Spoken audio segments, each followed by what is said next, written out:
大家好，我是 Loki， 今天给大家讲日本家喻户晓的驱魔杀人事件，片尾有谜题，记得看到最后哦。故事发生在1995年7月5日，日本须贺川警察局根据居民的举报，周围的一间屋子臭气熏天。根据邻居的口供，这间屋子是江藤信子的家。江藤信子的职业是灵能祈祷师。为了平息邻居的抱怨，警察展开了调查。在打开江藤信子家大门的瞬间，警察看到了让他们永世难忘的画面，里边臭气熏天，蛆虫满地，6具尸体被随意的放在地板上。屋主江藤信子和他的信徒以及4个孩子在房间里。江藤信子被带走时大呼自己是神的使者，声称这些尸体很快就会复活，他们的灵魂还在里面。他的信徒也对此深信不疑。后来警方根据调查发现，47岁的江藤信子经常以除灵为名，对自己看不顺眼的信徒施以暴打。他看上的小鲜肉必须成为他的贴身男宠，他不喜欢的人最后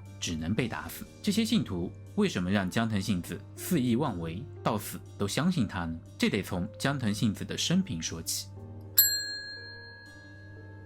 1947年8月21日，江藤信子出生于福岛县须贺川市的一个家庭。他的父亲是丁会议员，母亲是家庭主妇。4岁时，父亲病逝，母亲成为工人，支撑起母女俩的生活。江藤信子性格文静，在高中毕业后与高中同学结婚，但母亲反对，两人干脆辞去工作，选择了私奔。婚后，丈夫开始做油漆生意，他们育有几个孩子，生活还算是幸福。但1990年，丈夫因为工作事故扭伤了腰后，沉迷赌博，让家里负债累累。江藤信子为维持生计，尝试各种各样的工作。凭借努力，她在化妆品销售领域取得了非常好的成绩，但家庭状况并没有因此改善。她的丈夫看到信子挣得越来越多，干脆就躺平了。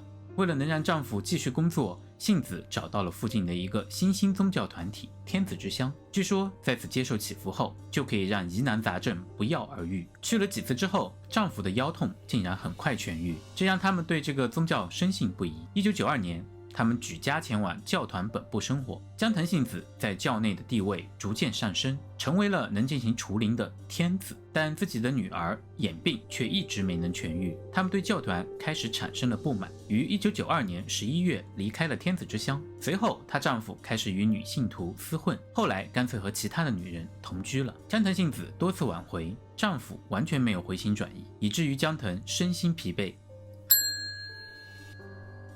有一天，江藤信子在酒店里祈祷丈夫能回来，忽然从嘴里发出了好像不是自己声音的奇怪语言。这种奇妙的体验让江藤觉得自己肯定是被上天选到的代言人，不应该再被这些情情爱爱的事儿耽误了正事儿。于是在1994年7月，他回到了须贺川，开始以灵能祈祷师的身份活动。他四处拜访熟人，通过倾听烦恼、按摩治病等方式吸引了人们的注意。尽管有些人对他神神鬼鬼的言行感到反感，但也有不少人声称自己的病痛确实减轻了。江藤的名声也逐渐在周围传开，当地本来也有找祈祷师解决烦恼的习俗。不出意外的，越来越多的人来到江藤信子的家中拜访，成为了信徒。他也开始收取信徒谢礼，自信心也开始不断膨胀。不久之后，被高血压折磨了多年的45岁关根君子找到了江藤信子，并按照他的吩咐停药，接受祈祷。不久之后，病症竟然减轻了。君子向同样患有高血压的42岁妹妹三木和子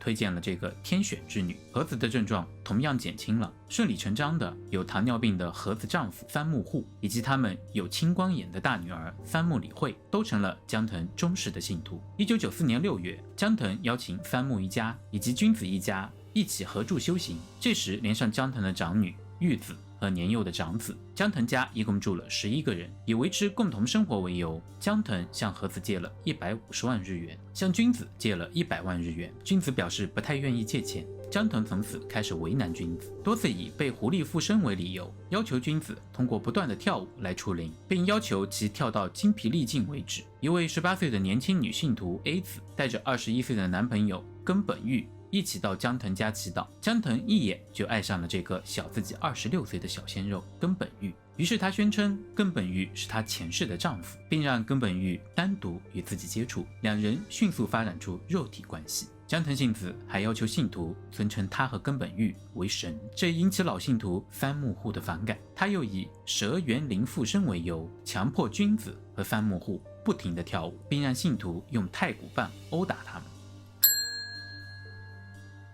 1994年12月27日，江藤信子告知 A 子根本玉是神之使者，要求 A 子和根本玉分手。A 子当场拒绝了江藤，于是江藤以狐灵附身为由，让信徒们用太鼓棒对 A 子进行了多日的虐待。他甚至让根本玉也参与到这场虐待中。A 子最终不堪折磨，被父亲带走，并与江藤信子断绝了所有的联系。此后，江藤信子的暴行变本加厉，他称这是神的旨意，针对君子和三木户的暴行更加频繁，导致他们的身体和精神极度衰弱。一次，江藤和女儿吵架，被女儿打了一巴掌。到了第二天，江藤开始说这场争吵是附身在君子身上的狐狸在作怪，开始对君子展开神的旨意。江藤恶语相向，强迫君子说出想和根本玉睡在一起，然后再展开更激烈的虐待。到了1月中旬，对君子和三木户的虐待越演越烈，他们一天只能吃1顿饭，不允许喝水，不允许上厕所，必须整天跪坐在地上。两人一天比一天虚弱，除了晚饭时间，其他时候他们都在接受虐待。1月25日凌晨3点，爬向厕所的君子终于停止了呼吸。凌晨5点，三木户奄奄一息地发出了最后的呻吟声。江藤向信众解释说，现在两人进入了假死状态，等他们的灵魂被净化以后就会复活。两人的遗骸就这样被信徒安置到了1楼的特别房间里。失去了虐待目标的江藤迅速地找到了下一个折磨对象，三木户的女儿三木理惠。年轻的理惠曾经表现出对帅气的根本玉的喜爱，引起了47岁江藤信子的嫉妒，于是找了各种奇怪的理由，对理惠展开新的一轮神的旨意。2月14日开始，除了江藤和根本玉出去开房的时间，理惠必须时刻接受虐待，饮食受限制，不准上厕所，整天跪坐。2月18日中午左右，开房回来的江藤发现理惠人快不行了，再次和信徒说了同样的鬼话，让信徒把理惠的遗骸扔到了那个特别的房间。从这时开始，神的旨意之后必须以信徒的死亡才能结束。下一个死去的是理惠的母亲和子。江藤让和子的女儿对她进行长时间殴打，直到死亡。江藤对此很高兴，因为之前向和子借的450万元可以不用还了，还可以悄悄地把和子留下的350万日元占为己有。害斯夫妇因孩子哮喘好转，对江藤信子崇拜有加。江藤又一次看上了丈夫害斯利雄。不久以后，利雄将同事仙崎明美发展为信徒，江藤信子却因嫉妒明美年轻漂亮，对其进行了除灵。害斯夫妇被迫参与。5月，害斯利雄因擅自发展信徒等行为，惹恼了江藤信子，被执行了神的旨意。遭受长时间暴行后，全身肿胀成红紫色，于5月25日死亡。当晚，其妻子逼子和明美继续遭受暴行，明美于6月6日死亡。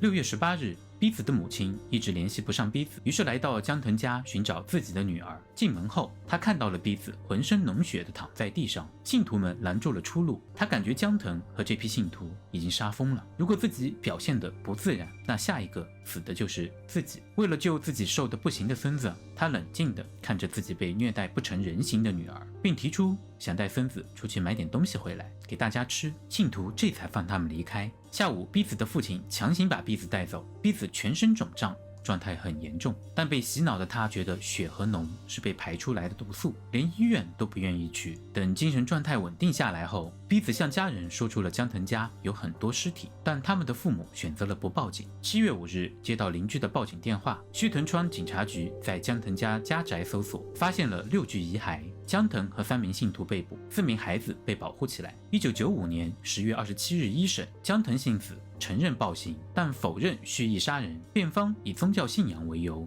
称他是在精神不稳定的状况下意外杀人，请求减刑。1996年9月，第11次公审，法院批准江藤进行精神鉴定，审判因此中断3年。1999年11月，审理恢复，鉴定结果显示江藤信子有表演型人格障碍，但不影响其行为责任能力。2002年5月，一审判决江藤信子死刑，辩方不服上诉。2003年7月4日二审，江藤信子律师坚持其无罪，称暴行是宗教行为，要求重新精神鉴定。法院批准后，审判又中断。2005年4月，审理恢复，鉴定结果与一审相反，称江藤幸子有短暂的精神不稳定状态。11月，仙台法院裁定指出，暴行源于个人动机，江藤幸子多数时间内有完全责任能力，于是驳回上诉。江藤幸子律师继续上诉，主张他无罪，继续称暴行是经过被害人同意的宗教行为。2008年9月16日，裁判长指出暴行残忍，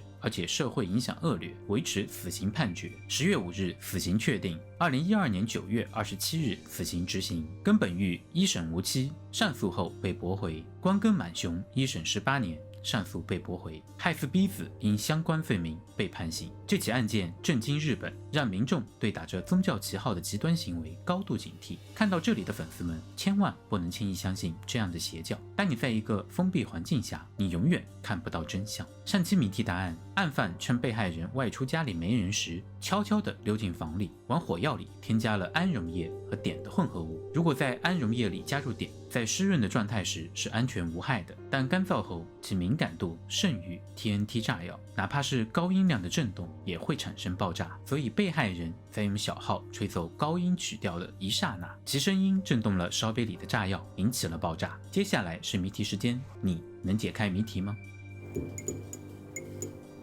一位少女来到私人侦探的办事处，她对侦探说，在上周二的晚上，她的姐姐被煤气灶里泄露出来的煤气毒死了。奇怪的是，她姐姐的房间不仅窗户关得很严，连门上的缝隙也被贴上了封条。来调查的刑警认定，别人是不可能从门外面把封条贴在里边的，这些封条只有她自己才能贴，所以警方认定她姐姐是自杀。可少女了解姐姐的性格，确定姐姐不会轻生，这一定是桩凶杀案。侦探了解到，死者有一个叫冈本的男朋友，最近和别的女人订了婚。出事那天，他也在那栋公寓其他的房间里。他坚称自己什么都不知道。侦探和少女一起来到公寓，在出事的房门上还保留着封条。侦探叫来公寓管理人员，询问案发当晚的情况。管理人员回忆，那天深夜有听到一种很低的电动机声音，像是洗衣机或是吸尘器。侦探搜索冈本的房间，发现一个红色的吸尘器。他转身对少女说，小姐，你说的对，你姐姐确实是被人杀害的，凶手就是冈本。侦探怎样识破了冈本的真实面目呢？把你的答案写在评论区，答案会在下期视频公布。如果你还想看到更多的视频，推荐观看这边的视频。